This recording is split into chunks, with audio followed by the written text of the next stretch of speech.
Welcome to Floral Gossip, my favourite part of the workshop, you beautiful blossoms. Now, I'm really excited about Lily. Yes, it sounds like a female's name. Certainly, I know a Lily. I'm sure you do too. To the left here, I've got Mr. Tiger Lily. No, he's not female. I did say Mr. And as you can see here, I'm just going to bring that forward. We've got Mr. Tiger Lily smiling. Can you see the teeth showing there? And they have fluffed up. Now they can do a lot of damage, especially when they fall onto the tablecloth. Now if you have that problem, first thing you need to do is don't panic. The second thing you need to do is you need to remove the anthers if they have stuck to your tablecloth. So remove them, and you might realise that there's a little bit of residue there. So what you do is that you invest in one of these guys. They pick up dust and fur. I've got a cat, so they come in very handy, but they also come in handy if you've got the extra bits that are either on your clothes or on your tablecloth, and it picks it up. Now, if you do discover that there is a stain, the third step that you need to look into is hairspray. Spray the infected area with hairspray, let it stand overnight, and wash as normal the following day.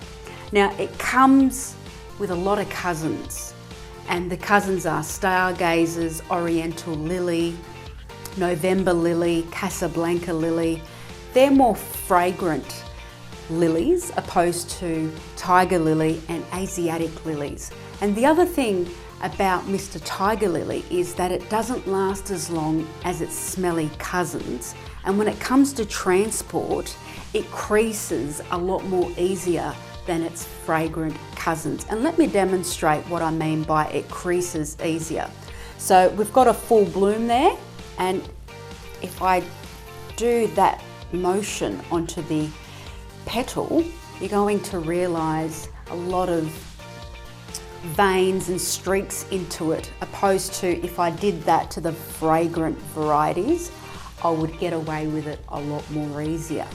Now it does have hairy legs, so when it comes to enjoying your tiger lily in a vase with water, of course, you need to make sure that you need to remove the leaves like so, because it is a crime to have hairy legs in the water, because bacteria breeds on leaves, and in contact with water it becomes a concert for bacteria to breed in, and we don't want that to happen, do we, blossoms? And because it's male, you need to cut the stem flush, because remember, males don't wear high heels, they wear sneakers.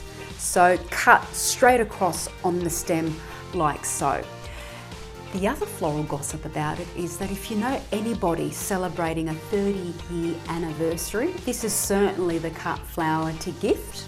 And if you are born in the month of May, yes, it is the 5th month on the calendar, this is the cut flower again to invest in. Now, if you've got some furry friends like a cat or a dog, but more so pussycats, this is a cut flower that you should not, and I say should not, have around your pussycats, because in contact with cats, they're going to suffer diarrhea and vomiting, and over time they'll develop kidney disease.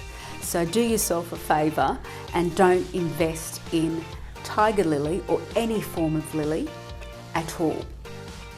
If you're into the zodiacs, Mr. Tiger Lily represents Taurus. Yes, I said Taurus.